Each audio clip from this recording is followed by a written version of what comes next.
फिरोजपुर हल्का के आदरणीय मेरे पिता तुल्य बुजुर्गों, नौजवान साथियों, सम्मान के योग्य माताओं, बहनों, पत्रकार सहायकार दोस्तों, मेरे से पूर्व जितने भी साथी बोलने वाले थे, उन्होंने आज प्रदेश में किस किस्म के हालात हैं,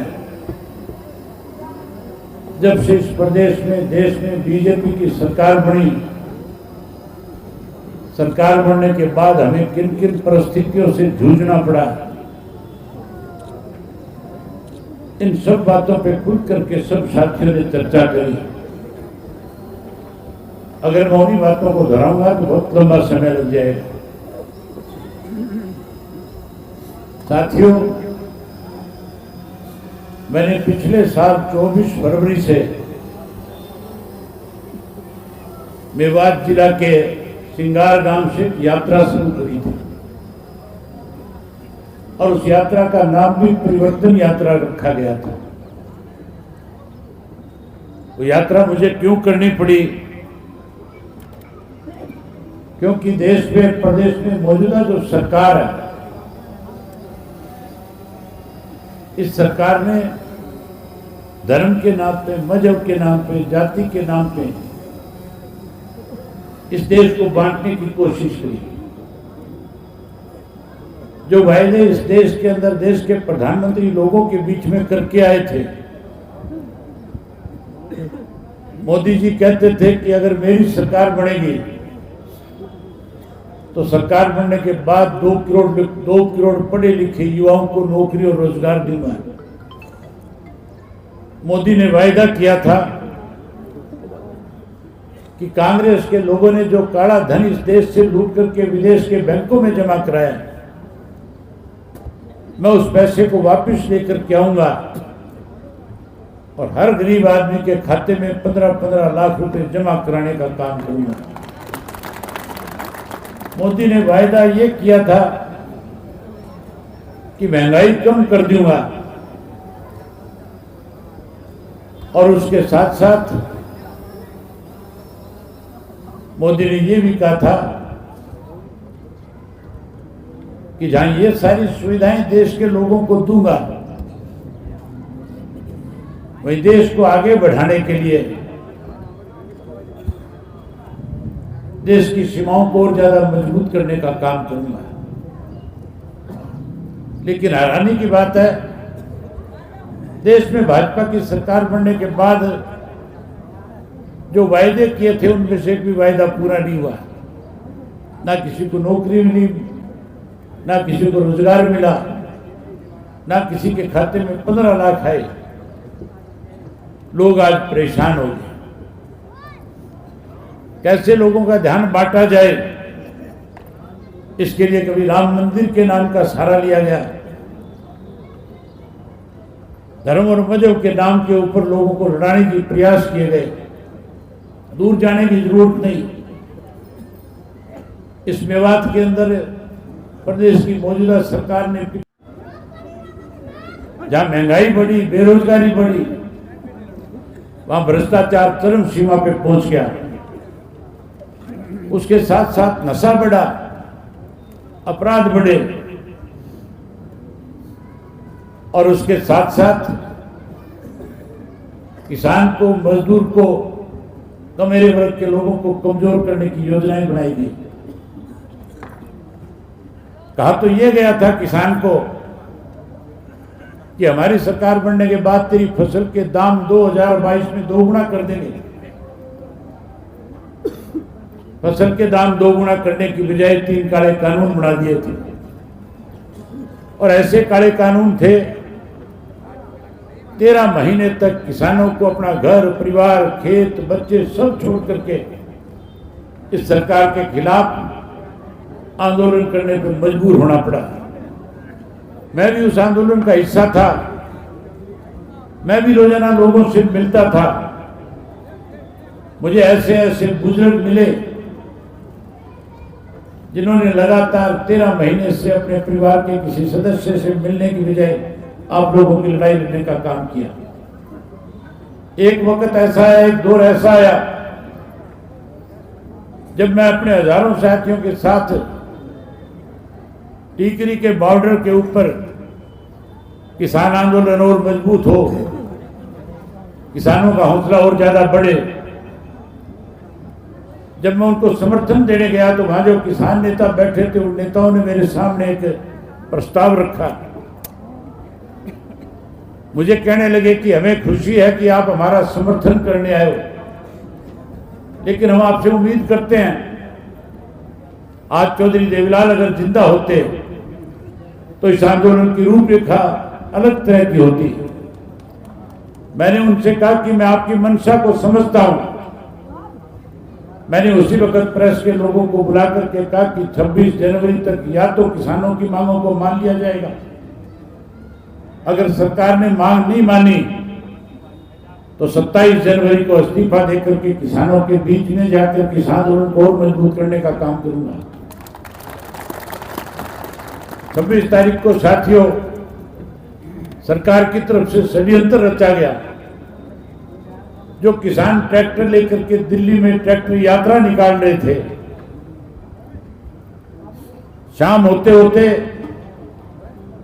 कैसे उस यात्रा को बदनाम किया जाए, कैसे आंदोलन तोड़ा जाए, सरकार की तरफ से टेलीविजन के ऊपर खबर चला दी गई कि आज की यात्रा में खालिस्तानी आए हुए थे, आज की यात्रा में आतंकवादी थे जिन्होंने लाल किले पे जाकर के तिरंगे का अपमान करने का काम किया।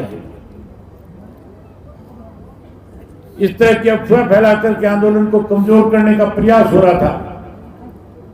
और जब यह खबर चली तो मेरे पास बहुत से साथियों के फोन आए।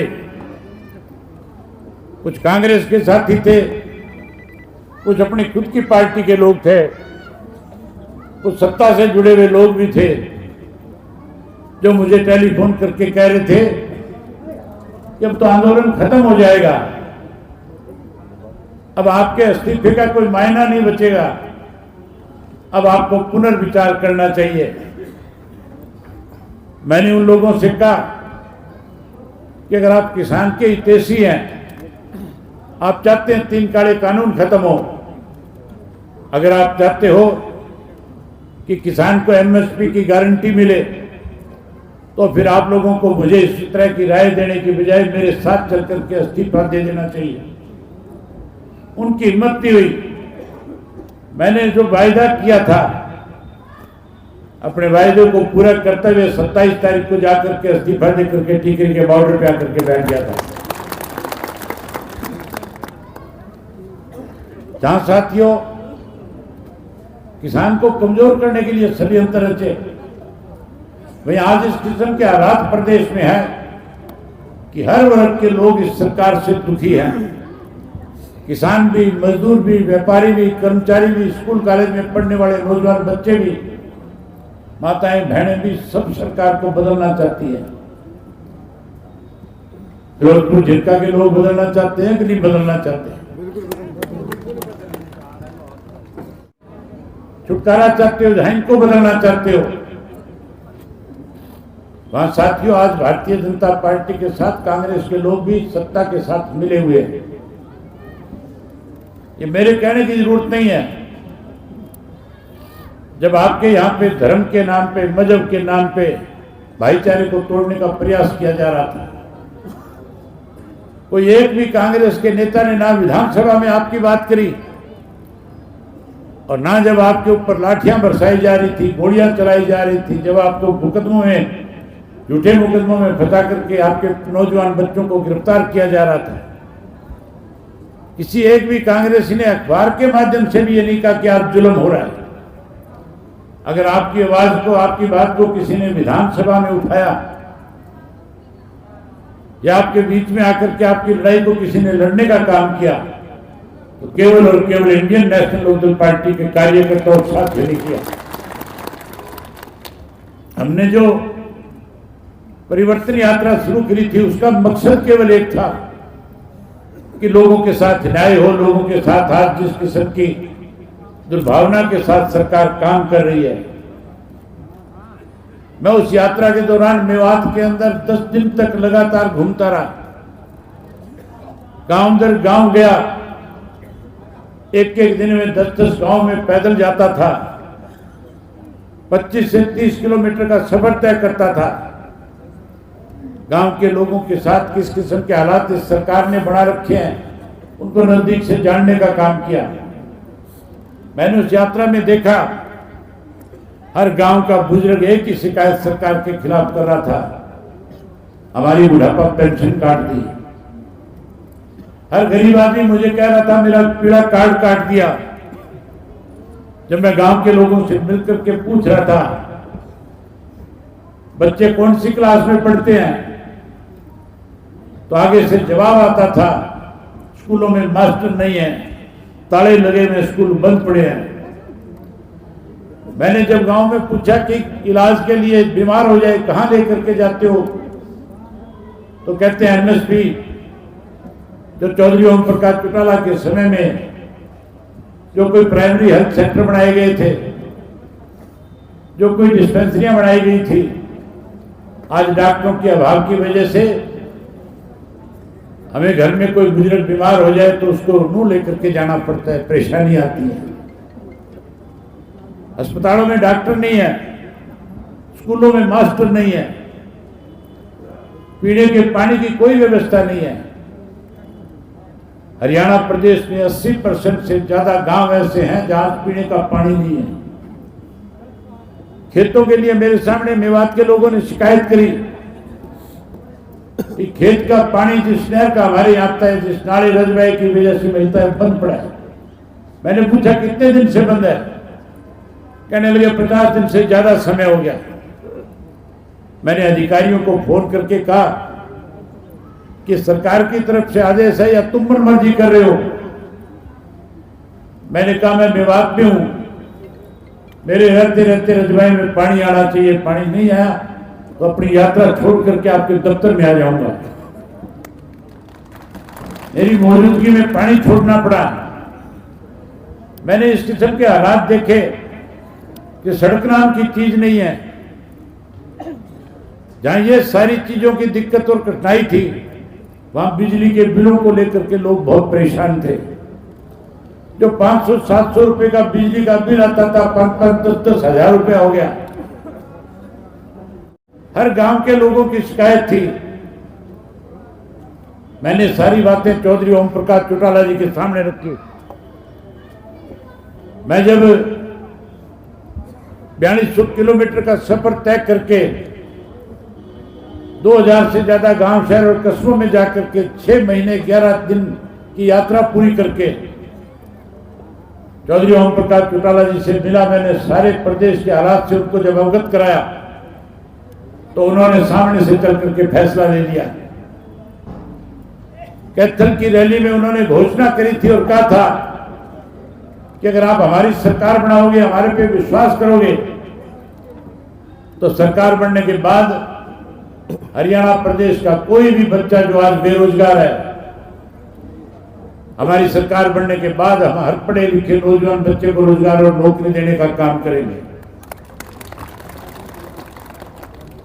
जहां नौकरी देंगे, रोजगार देंगे, कोई नौकरी और रोजगार से वंचित रह गया उसे मायूस नहीं होने देंगे। 21,000 रुपया बेरोजगारी भत्ता देकर के उस बच्चे का मान सम्मान बढ़ाने का काम करेंगे।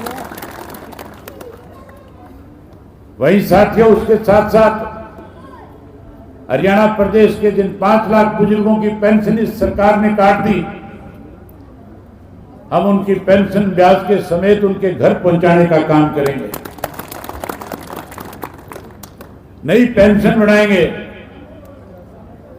ये तो कहते थे 5100 करेंगे, कांग्रेस वाले कहते हैं 6000 कर देंगे।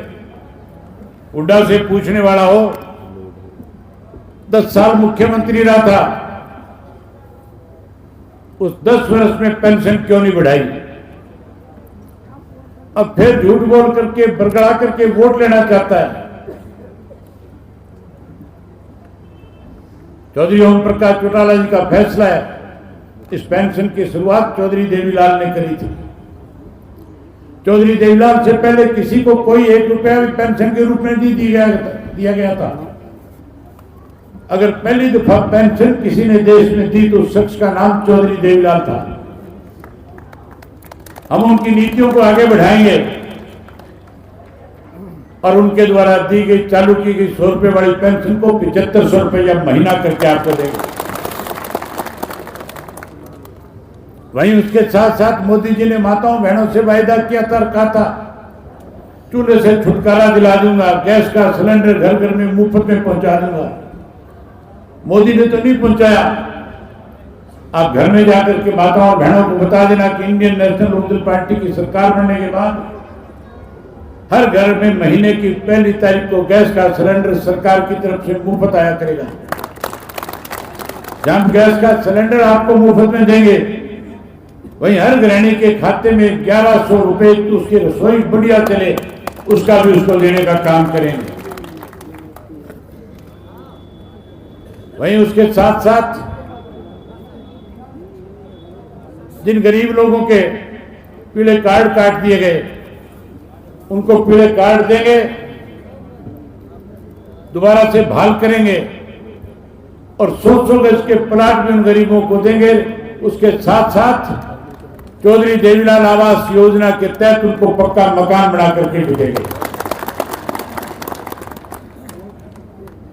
साथियों, जो बिजली के बिलों की परेशानी आपने देखी है, आज भी परेशान हो, रोजाना बिजली के बिल बढ़ते हैं। वहीं उसके साथ साथ छापे मारने वाले भी 24 घंटे गांव में घूमते हैं, परेशान करते हैं, बेइज्जत करते हैं। आप इस राज को बदलो, परिवर्तन ले आओ, इंडियन नेशनल लोकदल पार्टी को सत्ता में लेकर के आओ। सत्ता में आने के बाद ये जो बाहर घरों के मीटर लगे हुए पड़वा करके मनोहर लाल खट्टर के घर भिजवा दूंगा।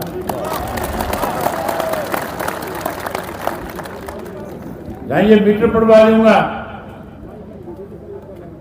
वहीं उसके साथ साथ ऐसे नए मीटर जाकर के लगा करके दूंगा जिनकी गरारी 500 रुपया के फंस जाएगी, उससे आगे नहीं चलेगा। यहां चाहे किसी की भी सरकार रही है, उस मेवात की सब लोगों ने अनदेखी करी है। मेवात को अगर किसी ने सुख सुविधा प्रदान करी तो चौधरी देवीलाल ने करी। मेवात के लोगों की सूद अगर किसी ने ली तो चौधरी ओम प्रकाश चौटाला जी ने ली। जितने भी काम सरकार आपके द्वार कार्यक्रम के तहत चौधरी ओम